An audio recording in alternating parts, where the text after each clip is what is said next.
esta sesión matutina se tratarán temas sobre bioética y salud pública. En esta oportunidad tenemos el privilegio de presentar a la doctora Diana Cohen, quien tratará el tema sobre bioética y sedación terminal. La doctora Cohen ha tenido presentaciones anteriores, sin embargo, permítanme hacer un resumen de su amplia hoja de vida.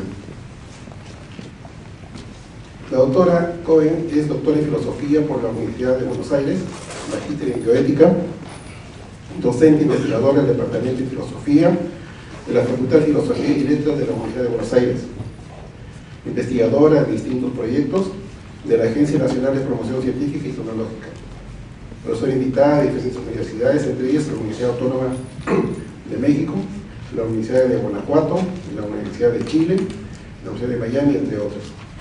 Es autora de numerosas publicaciones y artículos en revistas de bastante importancia. Asimismo, se ha contabilizado en su hoja de vida, que tiene 40 artículos en revistas especializadas y antologías y 40 reseñas sobre temas de filosofía moderna y ética. Actualmente sigue publicando trabajos de su investigación.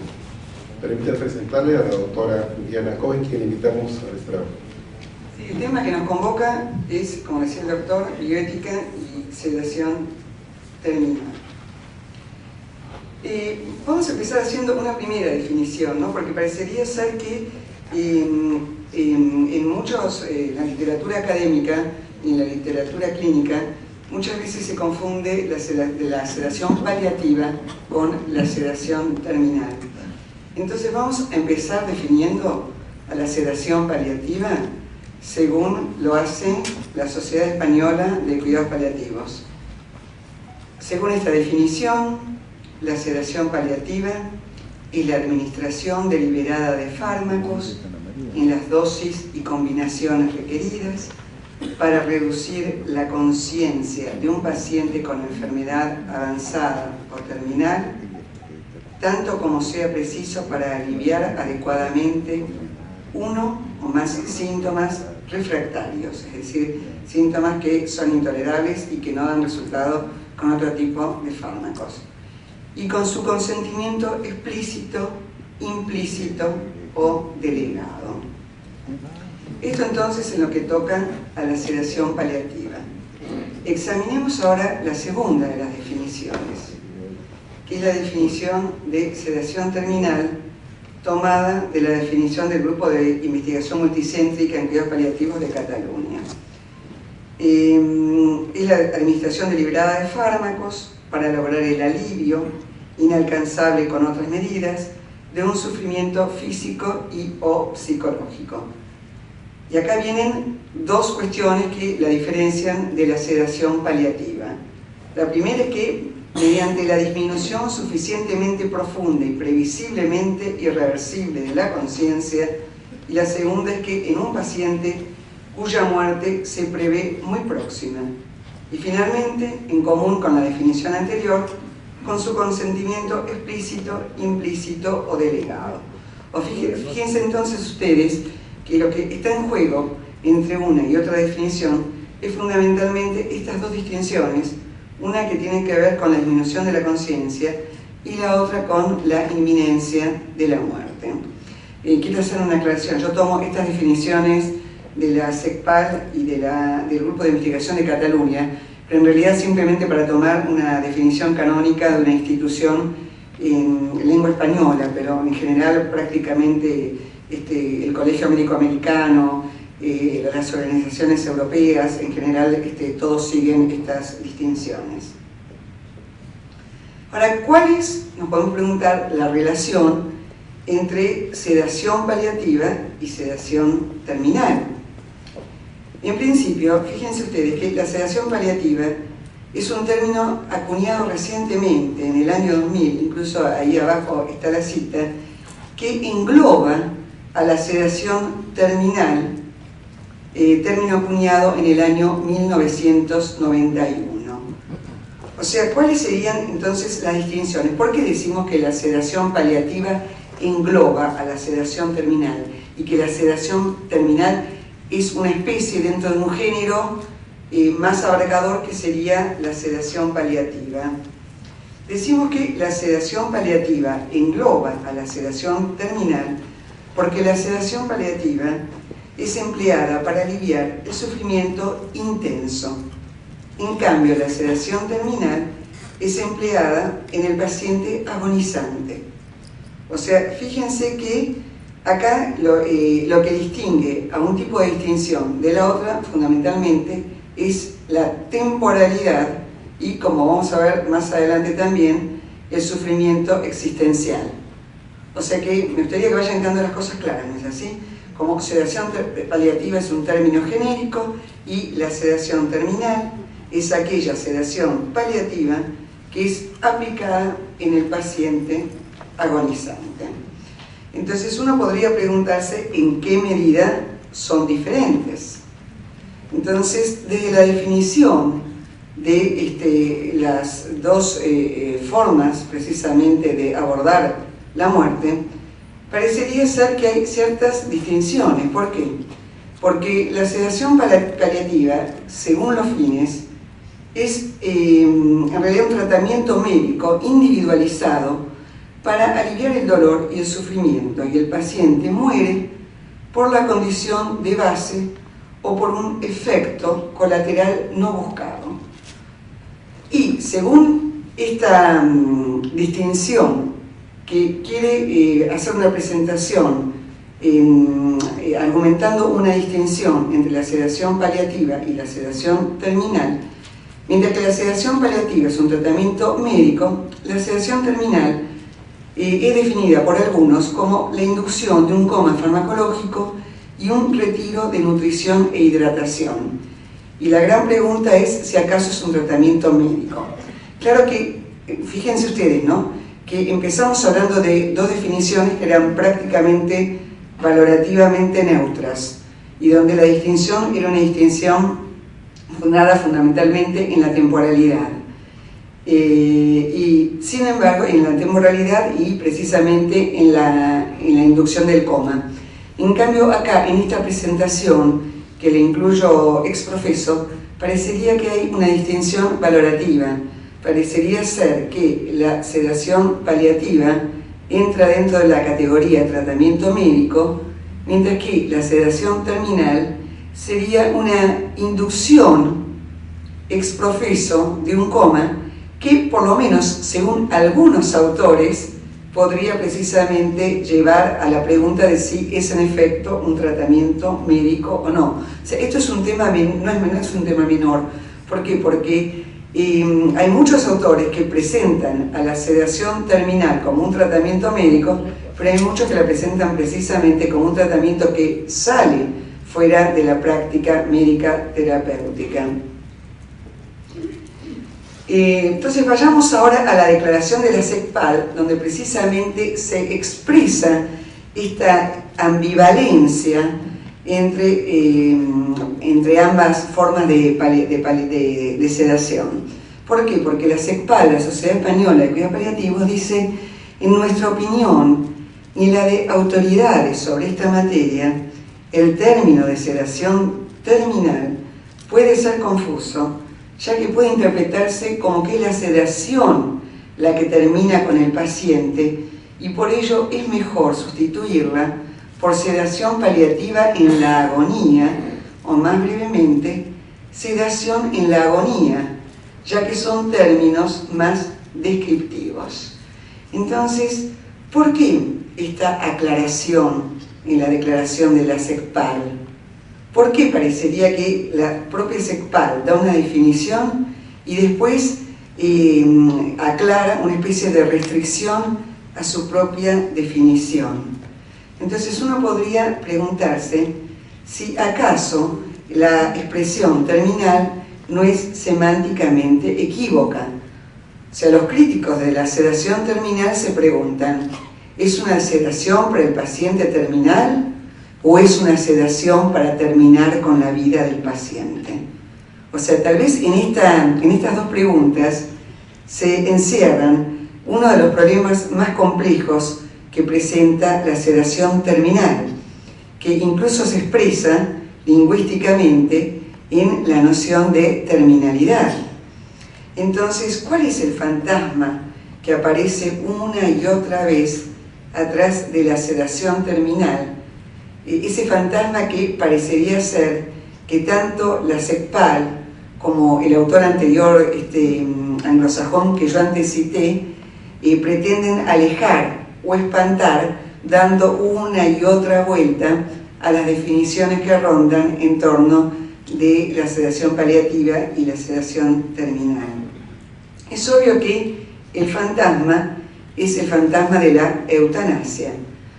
La pregunta entonces sería, ¿acaso la sedación puede ser una eutanasia enmascarada? Y si hablamos de eutanasia enmascarada, ¿también no podríamos hablar de un suicidio médicamente asistido? Entonces, si nosotros tomamos, o por lo menos tomamos en cuenta la posibilidad de homologar la sedación a una eutanasia, entonces parecería ser que lo que está en juego es el principio de santidad de la vida, es el principio de autonomía y es el principio de no maleficencia y de beneficencia. Entonces, fíjense que de alguna manera acá llegamos a las cuestiones propiamente bioéticas que se despliegan en estas distinciones entre sedación paliativa y sedación terminal. Y de ahora en más vamos a trabajar a partir de estos principios, del principio de santidad de la vida, del principio de beneficencia y no maleficencia, y del principio de autonomía, entre otras cuestiones que podrían ser tratadas y que por una cuestión en realidad de brevedad paso de largo para concentrarnos precisamente en estas cuestiones muy básicas. Entonces, empecemos con el principio de la santidad de la vida. ¿Qué es lo que dice el principio de la santidad de la vida?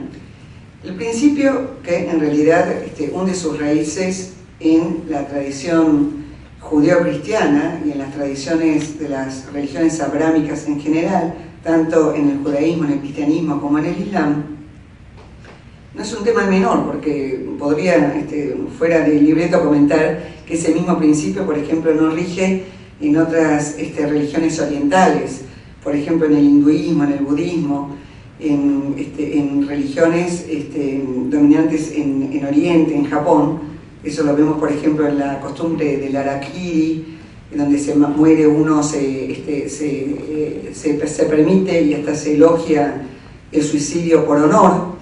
Entonces, en otras regiones del mundo, en realidad hay una naturalización de la muerte y de la propia muerte, cosa precisamente que no caracteriza a nuestra cultura occidental, que desde el comienzo de los tiempos hubo una exaltación precisamente de este principio de la santidad de la vida. Entonces vayamos ahora al principio. ¿Qué es lo que dice? Que toda vida humana es igualmente valiosa, independientemente de su calidad. Si toda vida es valiosa, las decisiones de prolongar o acortar la vida humana, no deben fundarse en la calidad de vida. Por lo tanto, es absolutamente incorrecto matar intencionalmente o permitir morir intencionalmente a un paciente. Ahora, ¿qué sucede? Lo cierto es que este principio de la santidad de la vida se acuñó, tal vez yo diría en el año 410 con San Agustín. En realidad también es una extrapolación esta. Ustedes saben que la condena de suicidio precisamente es elaborada doctrinariamente por San Agustín en su libro La ciudad de Dios. Y en realidad la condena de suicidio fue una estrategia muy inteligente de parte de Agustín. ¿Por qué? Porque en ese momento los bárbaros estaban invadiendo Roma. Y bueno, como en toda invasión de una urbe, violaban a las vírgenes romanas. Entonces las vírgenes romanas se quitaban la vida. Entonces San Agustín, muy inteligentemente, ideó una estrategia para detener esa especie de epidemia suicida que cundía entre las vírgenes romanas. San Agustín dijo que la mujer podía ser mancillada en su cuerpo sin ser mancillada en su alma. Entonces, a partir de ese momento, pudo detener esa catarata de suicidios entre las vírgenes que poblaban Roma. Digo esto porque no es un tema menor, porque incluso hasta San Agustín también existía precisamente el suicidio cristiano, ¿no? En los mártires cristianos, donde eran vistos precisamente como héroes y como realmente individuos que sacrificaban su vida en aras de la religión. Entonces es interesante ver de dónde proviene precisamente este principio de la santidad de la vida, que excluye y condena toda forma de muerte y fundamentalmente la posibilidad de terminar con la propia vida. Ahora, ¿qué pasa en el ámbito médico? Claro, en el ámbito médico hoy en día nos encontramos, gracias al surgimiento de la nueva tecnología biomédica, con una situación inédita en la historia humana. Parecería ser que este principio de la santidad de la vida hoy en día por lo menos debería ser revisitado. ¿Por qué? Porque lo cierto es que la gente antes nacía y moría naturalmente. En cambio, hoy es posible mantener con vida indefinidamente a una persona que en otro momento habría muerto naturalmente. Por eso es que se pone en tela de juicio si este principio es absoluto. Tanto es así que no solamente desde la doctrina no católica, pero sí cristiana, hago esta salvedad porque la doctrina católica apostólica romana lo prohíbe absolutamente, pero dentro de las religiones cristianas no católicas precisamente se buscaron instrumentos para poder operar dentro de la práctica médica con un cierto margen que permitiera hacer ciertas excepciones al principio.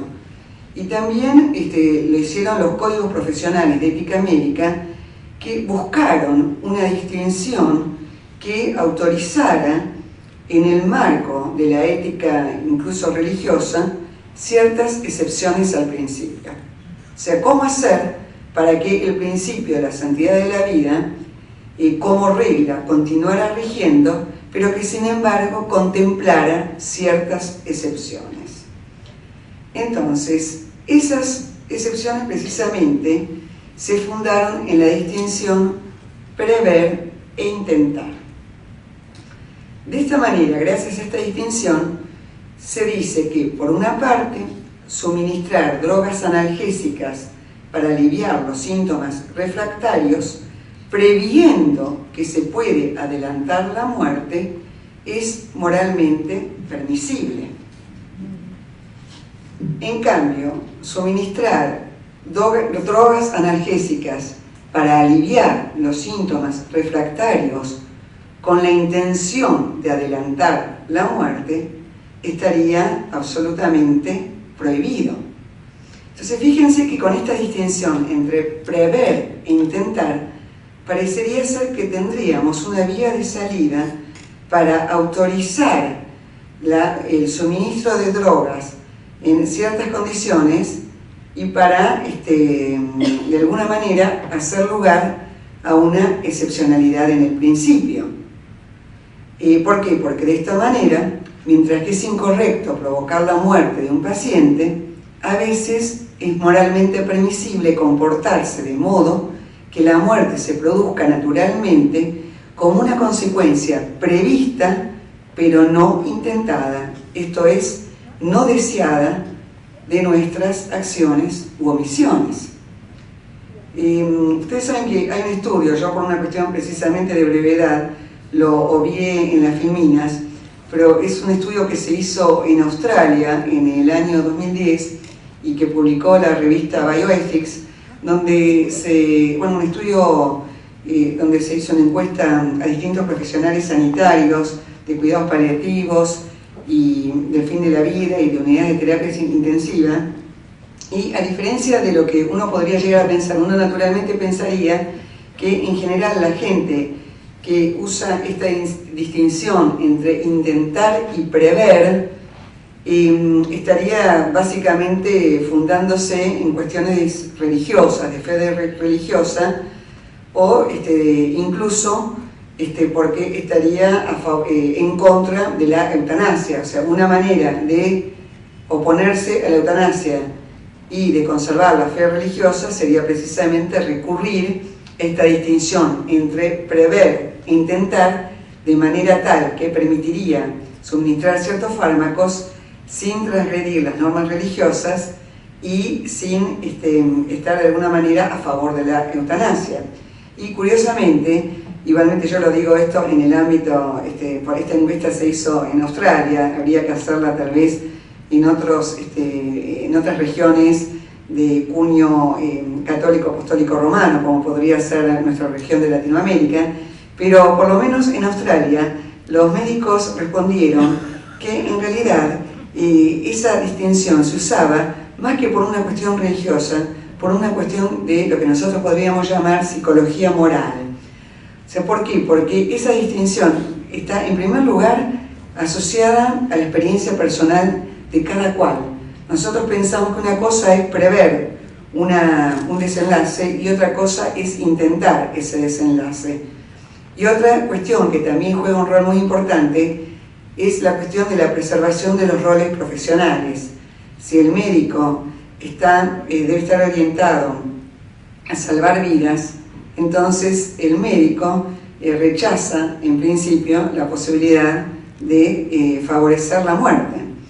Entonces es interesante porque parecería ser que esta línea divisoria entre lo permitido y no permitido no necesariamente tiene que estar unida a una cuestión religiosa, sino que también puede hundir sus raíces en las obligaciones profesionales e incluso cierta constitución o estructura psicológica que nos conduce a buscar este tipo de circunstancias. Bueno, entonces, ¿cuál sería la regla que estaría de alguna manera jugando en esa distinción? La regla que estaría jugando en esa distinción es la regla del doble efecto y las condiciones del acto moralmente permisible que precisamente fundarían o legitimarían la moralidad o la permisibilidad de un determinado acto. Fíjense entonces, para que un acto sea moralmente permisible, en primer lugar, el acto debe ser moralmente bueno, o a lo sumo moralmente neutral. Esto significa que no tiene que ser ni bueno ni malo, independientemente de sus efectos. En segundo lugar, el agente debe tener el propósito y la intención de causar solo el efecto bueno. En tercer lugar, el efecto malo no debe ser un medio para el efecto bueno, pues en ese caso el agente buscaría intencionalmente provocar el efecto malo para producir el efecto bueno. Y por último, los beneficios del acto deben compensar proporcionalmente los daños o perjuicios. Entonces, fíjense ustedes, curiosamente, esta regla del doble efecto fue enunciada por Santo Tomás en el siglo XV. En realidad es una cosa, incluso antes, es una cuestión que, si bien fue rescatada por la ética médica, sin embargo fue acuñada por Santo Tomás en un contexto muy diferente. Entonces, ¿cómo es que se aplica esta regla tradicional de doble efecto en la sedación terminal? Según esta regla del doble efecto, es lícito administrar a los pacientes terminales un sedante que alivie el dolor, aun cuando apresure la muerte. Lo impermisible es tener la intención directa de causar la muerte del paciente y administrar el sedante como un medio para ese fin. Acá subrayé la intención directa porque también esta regla, ya en Santo Tomás, está enmarcada en lo que se llama el principio de la intención oblicua. Es decir, no es que yo tengo la intención directa, sino que en realidad la intención se da oblicuamente y no es querida como tal.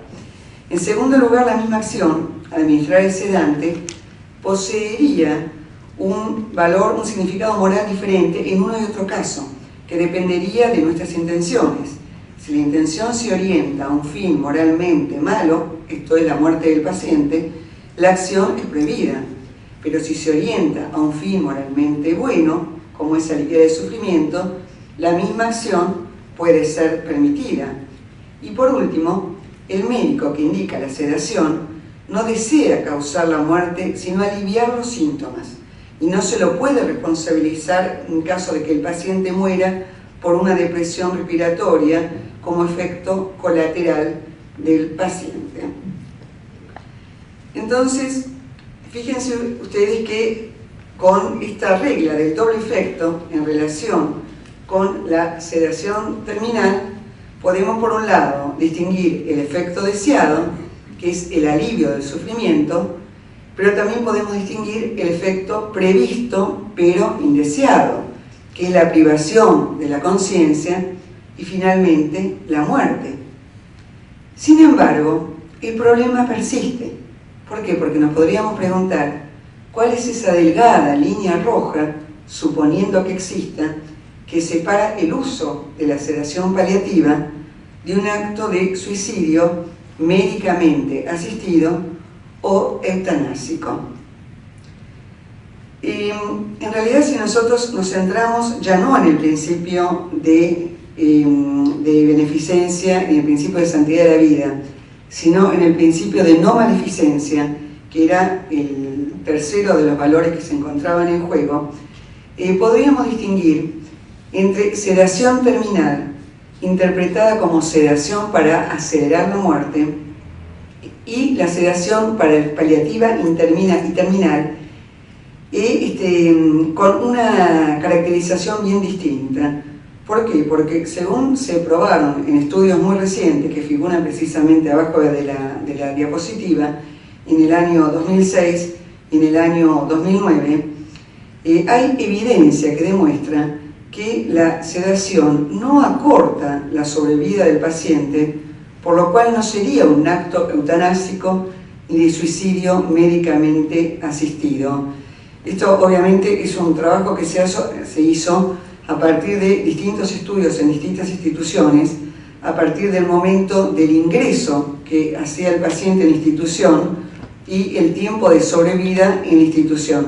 Obviamente no se pudo hacer un estudio comparativo con 2 brazos y con grupo control porque sería no ético hacer un estudio dándoles a uno y a otro no es así, pero sí se hizo un estudio a partir de muchas instituciones. Y respecto de la intencionalidad, hay efectivamente un alivio de los síntomas refractarios.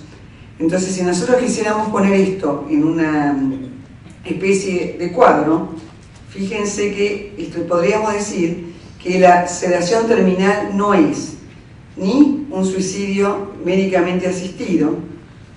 Hay una provisión intencional que realiza el médico al paciente de fármacos a dosis letal y que él mismo se autoadministra por pedido voluntario de esa persona competente, pero tampoco es eutanasia, en cuyo caso la terminación intencional de la vida de una persona por parte de un médico a través de la administración de drogas por pedido voluntario de esa persona competente sería de alguna manera moralmente permisible. Bueno, en el caso de la sedación terminal no es ni el suicidio médicamente asistido definido como lo acabo de enunciar, ni un acto eutanásico según se comprobó en estos estudios recientes. Y que además está precisamente también confirmado por este trabajo académico. Entonces, si esto mismo lo quisiéramos poner en un cuadro, fíjense ustedes que respecto de la intencionalidad, la sedación terminal lo que busca es aliviar el sufrimiento refractario, y el suicidio médicamente asistido y la eutanasia lo que buscaría es provocar la muerte para liberar o eliminar el sufrimiento. Desde el punto de vista del proceso, la sedación terminal es una prescripción de fármacos ajustados a la respuesta del paciente, individualizada, mientras que el suicidio médicamente asistido y eutanasia sería la prescripción de fármacos a dosis letales que garanticen una muerte rápida. El resultado, en el caso de la sedación terminal, sería el alivio del sufrimiento, y en el caso del suicidio médicamente asistido y la eutanasia, sería la muerte. Ahora, ¿cuáles son, sin embargo, las problemáticas en las que todavía se centra la sedación terminal. O sea, sabemos que hay un consenso generalizado, médicamente aprobado, en que la sedación se aplica en un estadio terminal. Y también hay un consenso en que se aplica frente a los síntomas refractarios, es decir, cuando esos síntomas no han podido ser aliviados por otras vías. Sin embargo, hay un disenso todavía que tiene que ver con la temporalidad y que tiene que ver con el sufrimiento psicoexistencial. Respecto de la temporalidad, se dice que el suministro de sedación terminal es más un indicador de una muerte inminente que la causa de una muerte prematura. O sea, no hay diferencias estadísticamente significativas de sobrevida desde su fecha de admisión entre los sedados y los no sedados, un poco repitiendo lo que yo había ya anticipado en una de las diapositivas anteriores. Igualmente la cuestión de la terminalidad, de la temporalidad y sobre todo de la terminalidad es una cuestión también bastante discutida, que por una cuestión de ahorro de tiempo acá no mencioné. O sea, desde el punto de vista del consenso médico se piensa, bueno, en los 6 meses, no se establece un periodo de 6 meses, pero lo cierto es que la terminalidad tiene ciertas características individuales y el consenso de los 6 meses no deja de ser un límite más o menos arbitrario que se debe estipular, que también está en discusión desde el punto de vista de los debates de la bioética. Y el otro tema es el tema del sufrimiento psicoexistencial. Y acá volvemos a una cuestión que también antes yo había señalado: en qué medida la sedación terminal es o no un tratamiento médico. ¿Por qué? Porque parecería ser que es un tratamiento médico que debe ofrecerse con ciertas restricciones, es decir, que está condicionado por restricciones que no se aplican en otros tratamientos. Entonces, de ser así, parecería ser que las mismas recomendaciones que dan lugar o que autorizan la sedación terminal bajo ciertas condiciones no son requeridas en otro tipo de tratamientos médicos. O sea, de hacer un tratamiento, y acá voy a la diapositiva, sería aceptable si cumple con las siguientes condiciones: la intervención posee una eficacia médica aceptable y proporcionada, existe una expectativa razonable de que la intervención es parte del objetivo del tratamiento del paciente, y el cálculo de carga-beneficio es aceptable para el paciente. Pero en lugar de estos parámetros, según dicen los críticos precisamente y los que ponen en tela de juicio este rasgo del sufrimiento psicoexistencial, lo que se consideran de hecho es el sufrimiento insoportable y la ausencia de alternativas. O sea, en realidad lo que estoy tratando de decir es que por un lado dicen, bueno, es un tratamiento médico, y por otro lado dicen, bueno, no es un tratamiento médico, pero si no es un tratamiento médico, si es un tratamiento médico, ¿por qué se atienden a estas condiciones? Cuando en otros tratamientos médicos no se atienden a esas condiciones. Entonces la pregunta es o no es un tratamiento médico? Entonces parecería ser que desde el punto de vista sería un tratamiento médico paradojal, y esto sigo todavía con la otra diapositiva. ¿Por qué paradojal? Porque a diferencia de otros tratamientos médicos, hay un uso restringido donde se induce a un coma permanente y se retira la nutrición y la hidratación, que ese es otro de los temas. ¿Por qué? Porque, según también se dice, si bien la sedación no acorta la vida, por otro lado también es cierto que se está retirando la nutrición y la hidratación, y para muchos autores eso sí acortaría la vida. O sea, como ven ustedes, en bioética, en realidad el problema de la bioética es que abre temas y son muy difíciles de cerrar. En realidad la intención es precisamente abrir y disparar distintas cuestiones que después se van resolviendo obviamente en la práctica clínica y frente a cada paciente en particular.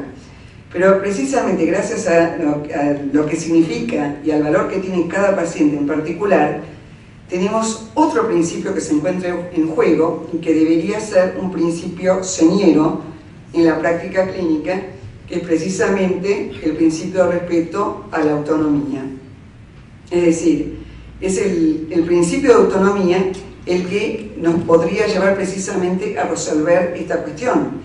Si la sedación paliativa continua es un tratamiento médico, ¿no debería estar disponible junto con todos los otros tratamientos paliativos de efectos similares? ¿Y sobre qué base se usa el término de último recurso?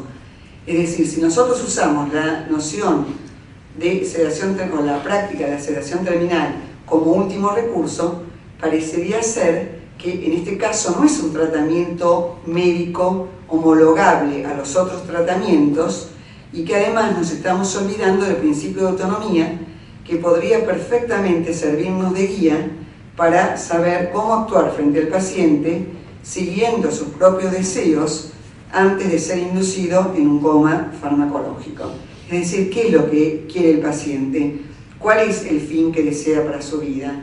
Si nosotros en realidad venimos al mundo sin poder de decisión, porque como dicen Heidegger y otros grandes filósofos, nos encontramos arrojados en el mundo, nos encontramos y nos descubrimos siendo, y nada podemos hacer sobre eso, entonces por lo menos sería bueno, en esta era donde en realidad se nos puede prolongar indefinidamente la vida, sería bueno por lo menos que nos dejen la libertad, esa libertad tan estrecha, con un margen tan pobre, ¿no? Pero aunque sea la libertad, entre comillas, de decidir cómo terminar nuestros días. Entonces, bueno, antes de las conclusiones, si tengo 5 minutos, esto en realidad es una versión abreviada de un material que yo tenía bastante más complejo, no sé si bastante más complejo, pero que por lo menos daba lugar a otra cara de la moneda, ¿no? Es decir, acá es como si nosotros tuviéramos dos bandos distintos. Por un lado, el respeto a la santidad de la vida y la permisibilidad de la sedación terminal en determinadas circunstancias, y por otro lado esto sería la parte angelical, ¿no?, de la práctica, y por otro lado tendríamos el fantasma de la eutanasia y del suicidio médicamente asistido, que sería la parte diabólica de esta práctica. Sin embargo, hay autores que desde la bioética, por ejemplo Margaret Patin, se preguntan, bueno, en realidad, ¿por qué una muerte es mejor que la otra? ¿Por qué acaso el suicidio médicamente asistido también no es una manera de ayudar a que el paciente, si así lo pide, termine su vida con menos sufrimiento, menos dolor existencial y ejerciendo ese mínimo acto de libertad que tiene su propia vida?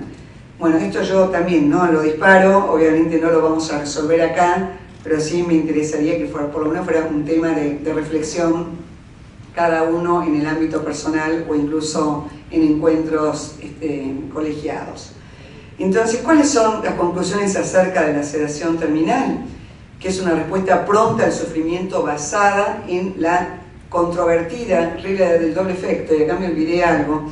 ¿Por qué yo digo acá controvertida regla del doble efecto? Porque el problema de la regla del doble efecto, según la cual lo que se tiene que es buscar un efecto bueno, y aun cuando uno pueda prever que tendrá un desenlace colateral malo, es decir, uno puede prever lo malo pero intentando lo bueno.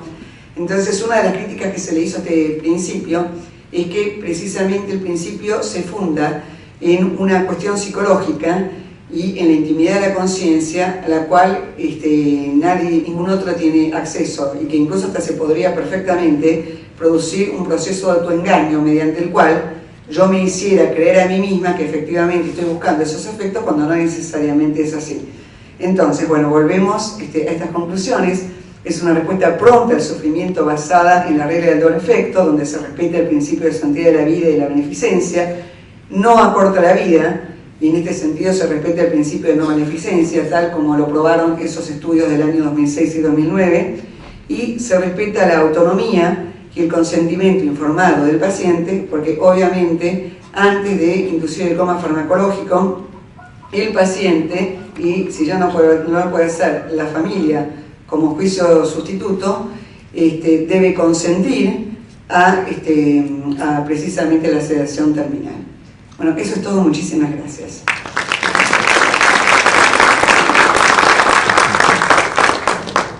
Creo que el tema es demasiado importante para pasarlo así nomás, porque yo creo que hay que verlo a la luz de la ética jurídica y política que se mencionó ayer, y simplemente quisiera mencionar cómo interpretar esto con casos que se han dado en el Reino Unido por el famoso Dr. Sigman, o el caso de una médica de Curitiba que fue denunciada el año pasado de tener ciertas prácticas que inducían a esto. Entonces las fronteras entre lo individual, lo jurídico y lo político, ¿cómo usted lo incorpora en su análisis? Personalmente creo que la ética debe fundar a lo jurídico.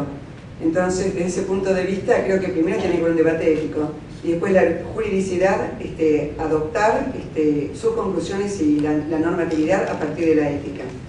Entonces, yo creo que lamentablemente se invierte el orden y se privilegia lo jurídico por temor a los juicios de mala praxis y a las demandas legales. Está comprobado que precisamente una buena formación en bioética centrada en el paciente no solamente redunda en beneficios reales en interés del paciente, sino que además demandan, rebajan y alejan los juicios de mala praxis y las demandas legales. Entonces, un buen médico que ha sabido trabajar y ha sabido realmente entrar en un contacto, en un compromiso personal con el paciente y con la familia, difícilmente puede llegar a tener demandas legales, porque obviamente en ese caso sería, y la verdad que le agradezco que usted lo haya traído a colación, porque estaba también en la ponencia original, que lo tuve que sacar porque no se puede decir todo. En realidad lo que se puede llegar a correr es el riesgo de abuso no solamente del médico, sino también de la institución e incluso de la familia. O sea, ¿qué pasa cuando precisamente el enfermo dice, uy, soy una carga, la verdad que mejor que me muera? Bueno, justamente esa es la labor del médico, donde el médico tiene que aprender a discernir que realmente se trata de un deseo genuino del paciente. El tipo de práctica que tome, tanto la sedación paliativa como la terminal, no importa, que responde a los deseos del paciente y no actúe presionado por factores ajenos al interés y al bienestar del paciente. ¿Si alguna otra pregunta?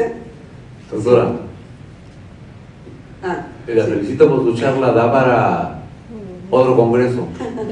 Gracias. Creo que la palabra fundamental aquí es calidad de vida. Y la calidad de vida es del paciente, de la autorización y del consentimiento que él dé. Y no basarnos en otros conceptos que al final de cuentas son periféricos. El paciente, si bien no decide cuándo nacer, no es que decida cuándo morir, pero por lo menos decidir en la forma más feliz, si cabe el término, de hacerlo. Yo creo que ahí está la causa. Todo lo demás, de tipo jurídico y esas cuestiones, están sujetas a muchas variables que no son las que no tienen la importancia que tienen estos dos conceptos. Sí, coincido con usted.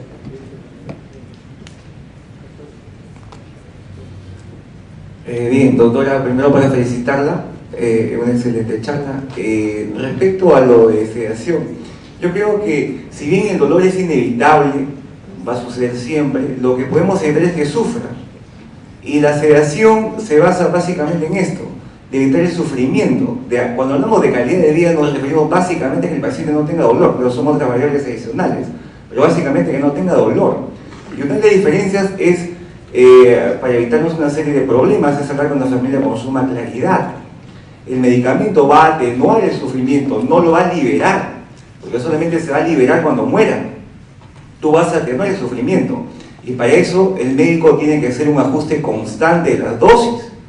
Generalmente la sedación a veces va como pseudoanalgesia, o sea, va sedado y va con algún opioide para asegurarnos de que no tenga dolor. Entonces, esta pseudoanalgesia, por farmacología, los fármacos se redistribuyen, se almacenan, así que hay que hacer un ajuste constante. Entonces, yo creo que poniendo en la balanza todo acto humano y aún más el médico, costo, beneficio, yo creo que el beneficio es superlativo. Gracias por su aporte. Doctora, muchas gracias por su ponencia. Yo tenía una inquietud. Usted mencionó que todo esto era, al comienzo de su ponencia, con un consentimiento que lo puso como explícito, implícito y otra terminología más que no recuerdo ahora. ¿Cómo lo trabajan ustedes eso? Cuando llega el paciente lo abordan, ¿cómo es la experiencia que se tiene en el manejo de esta parte del consentimiento? ¿El consentimiento informado? El consentimiento del paciente, usted mencionó. Y bueno, pero eso se va trabajando a medida que pasan los días, porque además de lo que puede suceder en un principio, quizás a los pocos días ya cambia el contexto clínico y la condición del paciente. Es decir, el tema es mientras el paciente esté consciente. Y obviamente el médico tiene obligación de decirle en qué estadio se encuentra y bueno, qué es lo que, en qué condiciones clínicas y qué diagnóstico y pronóstico tiene el paciente. Entonces, en la medida de lo posible, poder ir dialogándolo con él. Y bueno, cuando ya lamentablemente pierde conciencia, bueno, hablarlo con la familia. O sea, fundamentalmente creo que se tiene que trabajar con el paciente. Doctora Diana, cuando usted mencionó la intencionalidad y de prever, ahí está, ya, sí, sí. de prever la muerte, ¿no? La eutanasia, yo creo que ha ido ya tratando de evitar esta confusión en tanto a este principio de doble efecto, ¿no? Entonces, nosotros deberíamos ya entender la eutanasia como una acción directa y activa. O sea, la intencionalidad es acortar o matar al paciente o acortar su vida porque está sufriendo. Lo otro que es pasiva, que es por omisión, yo creo que eso lleva a la confusión y sobre todo a que los médicos tengan ese temor de que está cometiendo una eutanasia pasiva, pero yo creo que ya estos términos están desapareciendo, ¿no? En la gran mayoría de literatura, a llamarlo solamente directo y activo. Y esto da oportunidad, indudablemente, a atender el sufrimiento del paciente. Creo que la última pregunta. Muchas gracias. Nuevamente me sumo a las felicitaciones de la brillante exposición y no quisiera dejar de mencionar que en México se han dado leyes que le llamamos de voluntad anticipada, en donde precisamente se prevé la voluntad del individuo, de la persona, en cuanto a que si se encontrara en ese tipo de situaciones, se apuntaran cuáles son aquellos pasos que él quisiera que se dieran. Desde luego están notarizados, los instrumentos aún no están perfeccionados, pero en la Ciudad de México, en el Distrito Federal, hay una ley de vanguardia que justamente apunta, permite y está dirigido. Muchas entidades federativas lo han aplicado ya con 8 entidades y desde luego pues son espacios de reflexión en donde puede uno seguir revisando este tema de la forma que lo ha hecho. Muchas gracias. Gracias, doctor. Pero quiero hacer una observación respecto a esa pregunta. En la Argentina también se legisló sobre las directivas anticipadas y también es notarizado. Nosotros llamamos en escribanía, se hace en una escribanía. Lo que pasa es que ese también es un problema. O sea, por lo menos lo dejo, no lo voy a resolver ahora porque tampoco tengo la solución, ¿no? Pero la realidad es que, supóngase que usted dejó una directiva hace 5 años, entonces debería estar renovándola permanentemente, y además, ¿qué pasa con la gente que no tiene recursos para ir a una escribanía y dejar esas directivas anticipadas? Hago preguntas, no lo vamos a resolver, pero pensemos cómo podemos afinar también ese problema que no deja de ser un problema concreto, real y que toca a los médicos y a los pacientes. Yo, una breve consideración sobre, me parece muy bien toda la exposición. Estoy muy de acuerdo que la sedación paliativa terminal es un recurso ético que tiene el médico en la atención final del paciente, ¿no? El tema controvertido de la crisis existencial, del dolor existencial que no se puede tratar, pues el médico puede tratar el dolor físico, puede tratar una situación de depresión del paciente, el dolor psíquico, también lo puede tratar desde el punto de vista clínico. El dolor existencial no es tratable por parte del médico, podemos decir. Entonces, yo creo que también ahí tiene que ver que hay otros actores que pueden intervenir en esa situación. El paciente puede desear a lo mejor morir consciente por estar con su familia, puede ser ayudado por una asistencia espiritual en ese último momento que puede aliviar su crisis existencial. Es decir, yo por qué me tengo que morir o por qué me estoy muriendo ahora, ¿no? Entonces, me parece importante poner la sedación paliativa terminal dentro de unos cuidados paliativos más generales, que es cómo ayudamos al bien morir de las personas con acompañamiento, con atendiendo también a su voluntad y no dejando sufrir innecesariamente al paciente. Por supuesto.